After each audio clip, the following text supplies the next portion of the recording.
Bueno, buenas tardes chicos, mi nombre es María Paula Lurralde, yo soy ayudante de la cátedra hace 2 años y hoy vamos a ver la segunda parte de betalactámicos. La primera parte la vieron con Agus la semana pasada. Bien, solo como para recordar y que se pongan un poquito en tema, recuerden que los betalactámicos son un grupo muy importante de antibióticos que se usa muchísimo en la práctica clínica y cuyo mecanismo de acción es la inhibición de la síntesis de la pared. Esto se aplica para todos los fármacos de este grupo, ¿sí? Por eso hoy directamente no vamos a hablar más del mecanismo de acción, que ya se los dijo Agus la semana pasada, vamos a ir a hablar un poco más en detalle del resto de los grupos. Bien, de acuerdo a la clasificación, recuerden que se clasifican en distintos grupos, ¿sí? En el primer grupo tenemos a las penicilinas, que es lo que vieron en el teórico pasado, dentro de las cuales tenemos a las penicilinas naturales, a las aminopenicilinas y a las uridopenicilinas. Por otro lado tenemos a las cefalosporinas, ¿sí? Por otro lado tenemos a los carbapenemos, a los monobactamos y a los inhibidores de beta-lactamasas. Bien, bueno, lo que vamos a ver hoy en la clase es a las cefalosporinas, a los carbapenemos y a los monobactamos. Bien, bueno, vamos a empezar con las cefalosporinas, que son un grupo de beta-lactámicos muy utilizados en la práctica clínica y que se clasifican en distintas generaciones. Esta clasificación en generaciones surgió, digamos, de acuerdo al espectro que tenían los distintos grupos de cefalosporinas. De esta manera entonces salieron desde la primera a la cuarta y la quinta, que fue la última que salió, que surgió hace relativamente poco, no cumple mucho estas características del espectro porque son fármacos mucho más nuevos que tienen una mayor cantidad de actividad contra los microorganismos. Entonces como que sale un poco, es la excepción a la regla del resto de las generaciones.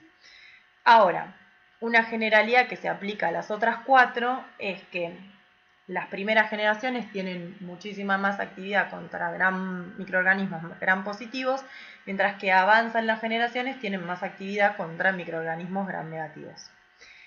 Entonces, vamos a ver algunos nombres de cada generación, son un montón, son muy importantes, porque como les dije anteriormente, se utilizan mucho en la práctica clínica. Yo voy a tratar de que se lleven lo más importante de cada una. Bien, entonces dentro de la primera generación, uno de los fármacos muy importantes que tenemos es la cefalexina, ¿sí? Que ya vamos a ver un poco para qué se usa. Después, por otro lado, también tenemos a la cefalotina, que también es un fármaco bastante importante de esta generación. Y después tenemos a la cefazolina y al cefadroxilo. Respecto de la segunda generación, sí, esta generación quedó bastante relegado su uso, sí, principalmente por el surgimiento de la tercera generación, tiene un espectro muy parecido y las de tercera son mucho mejores, con lo cual básicamente las cefalosporinas de segunda generación quedaron como segunda opción para el tratamiento en general de enfermedades. Pero una muy importante que tenemos es la cefuroxima. También se encuentran el cefotetán, cefoxitina, cefaclor. Bien, después en la tercera generación tenemos dos fármacos que se usan muchísimo en la práctica clínica, que son la ceftriaxona y cefotaxima. También tenemos a la cefoprazona, cefixima, ceftazidima. Respecto de la cuarta generación tenemos a cefepime y dentro de la quinta generación tenemos a la ceftarolina, ceftolozano y ceftobiprole. Estos fármacos todavía no están en Argentina, pero es muy probable que lleguen dentro de poco tiempo y como les dije, ¿sí? Son la excepción a la regla del resto de las generaciones porque tienen un espectro de muchísima más cantidad de microorganismos. Bien, bueno, vamos a hablar un poquito de la farmacocinética. Como les dije entonces, ¿sí? Al ser betalactámicos, el mecanismo de acción es el mismo que para todo el resto del grupo. Y respecto a la farmacocinética tenemos que la administración puede ser tanto por vía parenteral como puede ser por vía oral, ¿sí? Las cefalosporinas que se administran por vía oral no son muchas, pero la cefalexina es uno de esos fármacos y que, como les dije, es muy importante y se usa muchísimo en la práctica clínica para distintas infecciones. Otras son el cefadroxilo, cefuroxima y cefaclor. El resto tienen una aplicación parenteral, que recuerden que parenteral puede ser tanto por vía intramuscular o intravenosa. Y una de las cosas que ustedes tienen que pensar en general en fármaco es que todos los fármacos que tienen una administración oral, ¿sí?, en general se utilizan para patologías más leves que se pueden tratar de forma ambulatoria. Cuando yo pienso en la administración de un fármaco por vía parenteral, estoy hablando de patologías que en general se tratan dentro del hospital, ¿sí? Con lo cual son patologías un poco más graves. Eso como para que ustedes vayan relacionando, ¿sí?, por qué es que los fármacos se administran de una u otra forma para una u otra determinada patología. Bien, bueno, respecto a la distribución, ¿sí?, de las cefalosporinas, en general tienen un tiempo de vida corta, excepto la ceftriaxona, que tiene un tiempo de vida media de 8 horas. Hay algunas que tienen también 8 horas y otras 12 horas y otras 6. Me interesa que más que nada sepan la ceftriaxona porque es un fármaco que se utiliza muchísimo. Y como todos los betalactámicos, entonces son categoría B del embarazo. Eso es muy importante porque hay un montón de infecciones que puede tener la mujer embarazada, que se pueden tratar con cefalosporinas, ¿sí? Lo mismo acá no lo puse, pero recuerden que son tiempo dependientes, ¿sí?, como el resto de los betalactámicos. Respecto a la excreción, bueno, tiene una excreción renal y biliar, ¿sí? En realidad la mayoría se excretan por vía renal, pero como les escribí ahí, la ceftriaxona y la cefoperazona tienen una excreción biliar. La ceftriaxona es doble, es tanto biliar como renal, la cefoperazona es más biliar. Bien, bueno, respecto de los efectos adversos, lo mismo que les dije anteriormente, se solapan con el resto de los betalactámicos. Entonces, los vamos a dividir primero gastrointestinales, ¿sí? Recuerden que los antibióticos pueden generar diarrea, ¿sí? Dentro de ellos pueden generar una disbacteriosis y una de las consecuencias que se puede generar de la disbacteriosis es la colitis pseudomembranosa, ¿sí?, causada por Clostridium difficile. No necesariamente por la diarrea se tiene que generar una colitis pseudomembranosa, pero es una posibilidad, recuerden eso. Bien, por otro lado, tenemos que pueden generar náuseas y dispepsia y por la ceftriaxona, por la eliminación biliar que tiene, puede generar una pseudolitiasis biliar. Eso respecto de los efectos adversos gastrointestinales. Respecto de los efectos adversos relacionados con la hipersensibilidad, pueden generar una erupción maculopapular, aunque es bastante menos común que en las penicilinas, ¿sí? También pueden generar anafilaxis, broncoespasmo y urticaria. Uno de los efectos adversos, aparte de los gastrointestinales y de los de hipersensibilidad, que me importa que recuerden, es el kernicterus. ¿Por qué? Porque es un evento que ocurre en neonatos, ¿sí?, cuando se da la administración de ceftriaxona. La ceftriaxona tiene muchísima unión a la albúmina, ¿sí? Los neonatos, para que sepan, son los bebés, digamos, menores a 28 días. Lo que puede pasar, sí, en ellos es que cuando yo administro ceftriaxona, al unirse a la albúmina, puede desplazar a la bilirrubina y esta bilirrubina puede llegar hacia los ganglios de la base, ¿sí? Y de esta manera puede generar el kernicterus, que es un efecto adverso bastante grave en los neonatos, ¿sí? Con lo cual no hay que administrar ceftriaxona a menores de un mes. Después, por otro lado, también pueden dar nefrotoxicidad, ¿sí?, ya que se eliminan, digamos, por vía renal, como les dije anteriormente, la mayoría. Y algunas pueden generar hemorragias, ya esto es un efecto adverso bastante raro, pero el Goodman nuevo lo nombra, por eso se se los digo como para que lo tengan en cuenta. Sobre todo el cefotetán, la cefoperazona, ¿sí? Eso es lo que más nombra el Goodman nuevo. Y por último, también, ¿sí?, nombra el efecto disulfiram. El efecto disulfiram ya lo van a ver también más adelante con otro fármaco que es bastante importante, pero si recuerdan de fármaco 1, es como si fuera una resaca muy muy grande que se produce cuando yo mezclo alcohol con ciertos fármacos, ¿sí? En este caso, la mezcla de alcohol con cefalosporinas puede generar un efecto disulfiram, ¿sí? Que tiene todos los síntomas, como les dije, de una resaca muy muy grande. Bien, esto respecto de los efectos adversos. Ahora, vamos a ir un poquito hablando de cada generación de cefalosporinas. Como les había dicho, ¿sí?, en la primera parte, recuerden que la primera generación tiene mayor actividad contra gérmenes gram positivos.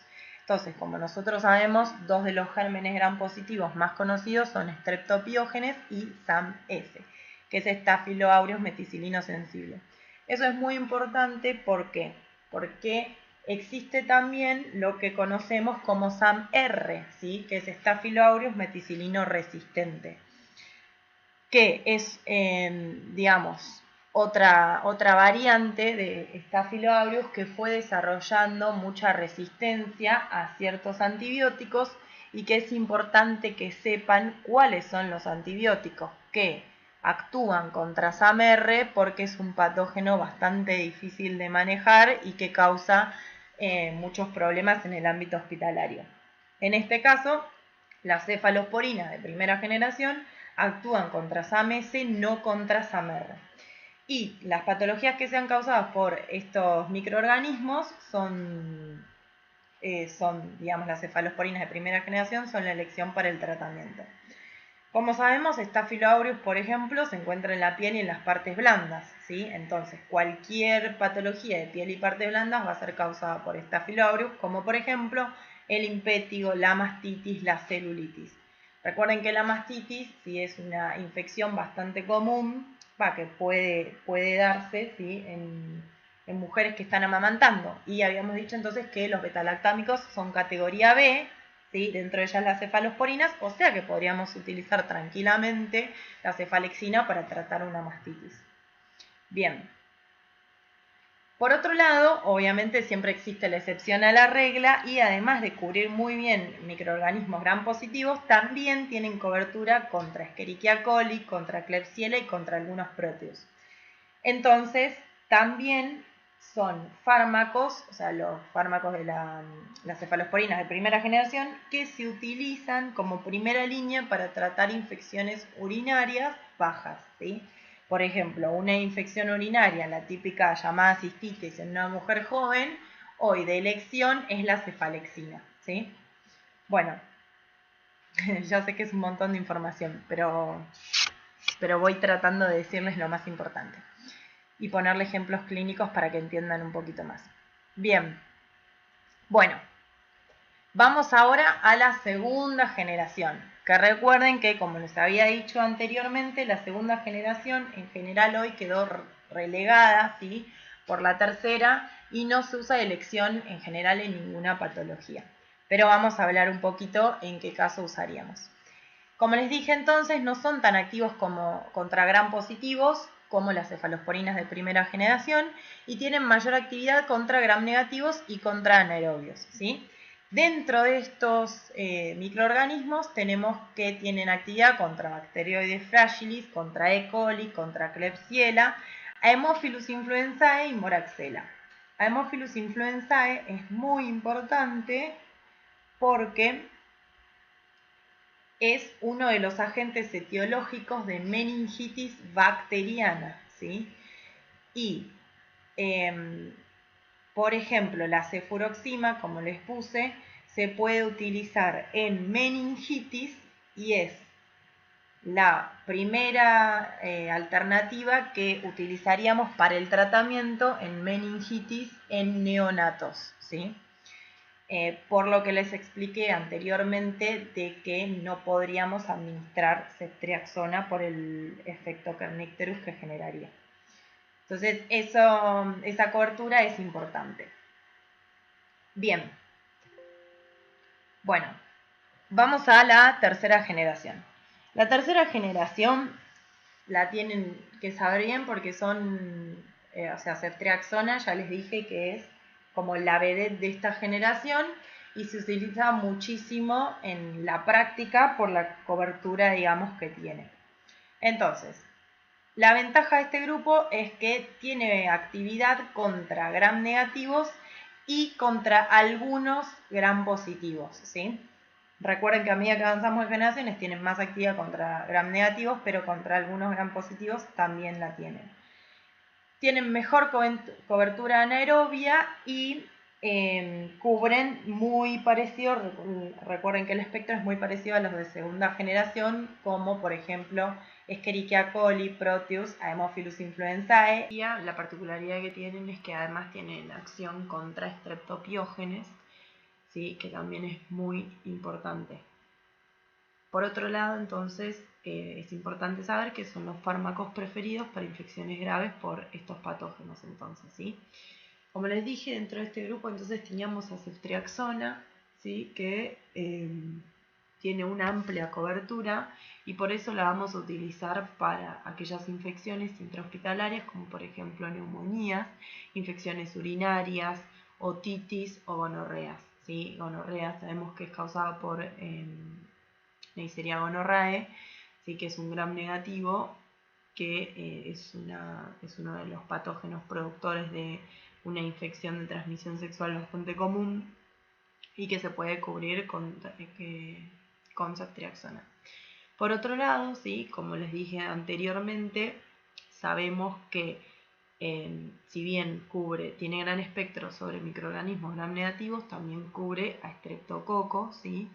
Y a Haemophilus influenzae y Neisseria meningitidis, que son los principales agentes patógenos de la meningitis, con lo cual ceftriaxona es el fármaco de primera línea para tratar meningitis. Por otro lado, recuerden que como tiene el efecto adverso de producir kernicterus en neonatos, ¿sí? Para este grupo etario, vamos a reemplazar la ceftriaxona por un fármaco de segunda generación, ¿sí? Bien, bueno, otro fármaco importante que tenemos dentro de este grupo es la ceftazidima, ¿sí? Que es importante porque es activa contra pseudomonas y contra Klebsiella. Así como les nombré a SAMR como uno de los patógenos, ¿sí? Responsables de graves infecciones, sobre todo intranosocomiales, otros gérmenes que también generan mucha dificultad para su tratamiento son Pseudomonas y Klebsiella. Entonces, si bien van a tener un teórico específicamente de fármacos para microorganismos resistentes, ya acá les voy nombrando todos aquellos fármacos que se pueden utilizar para estos microorganismos, ¿sí? Bien. Bueno, finalmente entonces pasamos a la cuarta generación, ¿sí? Que acá teníamos principalmente a cefepime. Y lo importante de este fármaco es que también es útil para tratamientos contra pseudomonas, ¿sí? Principalmente se usa contra este germen. En general no es un fármaco que se utilice de elección para otras patologías, aunque tiene buena cobertura, porque se trata de reservarlo para no generar resistencia, ¿sí? Pero también tiene actividad contra otras enterobacterias y contra gram positivos. Y por último vamos a hablar un poquito de las cefalosporinas de quinta generación, ¿sí? Que si bien, como les dije anteriormente, no son fármacos que se encuentren disponibles en la Argentina, los nombra el Goodman y tienen espectros muy importantes y mejoraron muchísimo, con lo cual en algún momento van a llegar y es importante que conozcan algunas características. Dentro de ellos entonces tenemos a la ceftarolina, que es útil contra SAM-R principalmente. Tiene un gran espectro, pero lo más importante es que sepan que es activo contra SAM-R. Y entonces en este caso se va a utilizar para patologías como neumonías de la comunidad o infección de piel y partes blandas. Por otro lado también tenemos al ceftolozano, ¿sí? que es activo contra pseudomonas, o sea que tenemos otro nuevo fármaco activo contra pseudomonas, y ceftobiprole, que cubre pseudomonas y SAMR. Bien, bueno, hasta acá llegamos con las cefalosporinas. Ahora vamos a hablar un poquito de carbapenemos, que es otro de los grupos dentro de los betalactámicos, y dentro de los carbapenemos tenemos al imipenem, al meropenem, al ertapenem y al doripenem, ¿sí? Estos betalactámicos son también muy importantes porque son los que tienen más amplio espectro, ¿sí? Es decir, que no los vamos a utilizar de primera línea para ninguna infección, sino que los vamos a utilizar para aquellas infecciones intrahospitalarias o que hemos tratado con otros betalactámicos y que no hemos podido curar, ¿sí? Bien, cubren patógenos que generan mucha resistencia, como por ejemplo Pseudomonas y Acinetobacter, excepto Ertapenem, que no cubre estos patógenos, eso es importante que sepan, y sí cubren anaerobios. Por otro lado, también son efectivas contra bacterias productoras de beta-lactamasas como Streptococo, Enterococo y Listeria. Bien, un poquito hablando de la farmacocinética de los carbapenemos, su administración es exclusivamente parenteral. Esto se relaciona con los que les dije anteriormente, que vamos a utilizarlos para patologías graves en general en pacientes internados en el hospital, ¿sí? Cuando ustedes ven un fármaco que se administra por vía parenteral, tienen que pensar que no se va a utilizar para tratamientos ambulatorios, con lo cual son fármacos que tienen una acción muy potente contra los microorganismos. Y especialmente el imipenem, es importante que sepan que hay que combinarlo con cilastatina porque si no es degradada por las dispeptidasas renales. Respecto a su distribución, tienen un tiempo de vida media corta, ¿sí? Como la mayoría de los betalactámicos, y tienen lo que se llama el efecto posantibiótico, que vieron el concepto la semana pasada en generalidades y también lo van a ver con otros antibióticos a lo largo de la cursada, pero recuerden que el efecto posantibiótico significa que cuando cae la concentración del fármaco por debajo de su SIM, sigue haciendo efecto, ¿sí? Eso es a lo que se llama el efecto posantibiótico y es muy importante en ciertos antibióticos. Y por otro lado, entonces la excreción es renal y tenemos que ajustarlo en casos de pacientes con insuficiencia renal.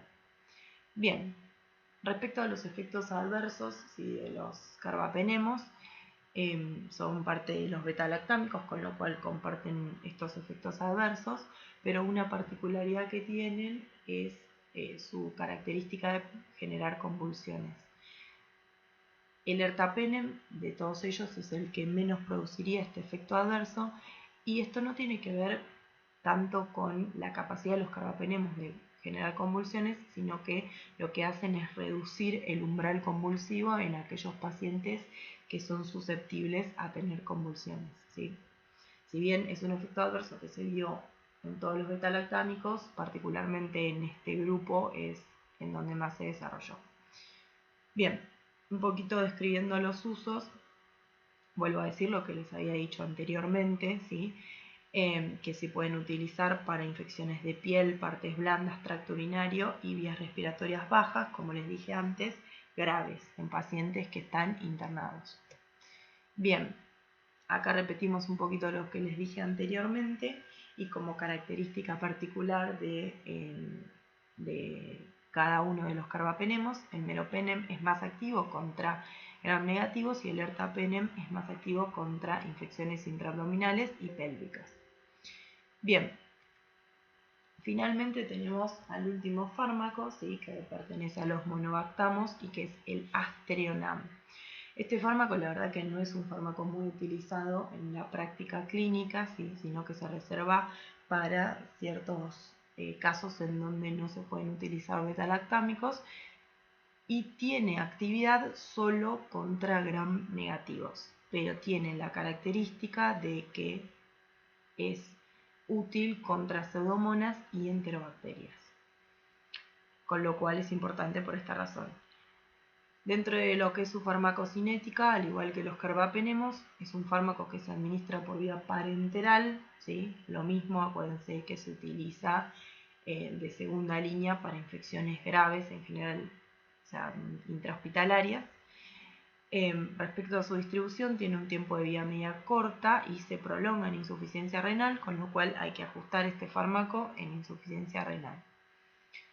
Respecto a sus efectos adversos y usos, la característica particular que tiene es que no tiene hipersensibilidad cruzada con el resto de los beta-lactámicos, excepto con la ceftazidima, ¿sí? Entonces, cuando no podemos usar otros beta-lactámicos, ¿sí? Podemos usar este fármaco porque en general no tiene hipersensibilidad cruzada. Es útil entonces para infecciones por gram negativos, ¿sí? Que serían tratadas con otro beta-lactámico, como les dije antes, y el efecto adverso que nombra el Goodman, que no es muy importante, pero está escrito, es la hepatotoxicidad en nenes. Bueno, hasta aquí llegamos, espero que hayan entendido algo, es mucho contenido y es mucha información, pero bueno, cualquier cosa me pueden mandar un mensaje o un mail y no tengo problema en contestarlos. Muchas gracias y acá está la bibliografía de donde saqué todo. Hasta luego.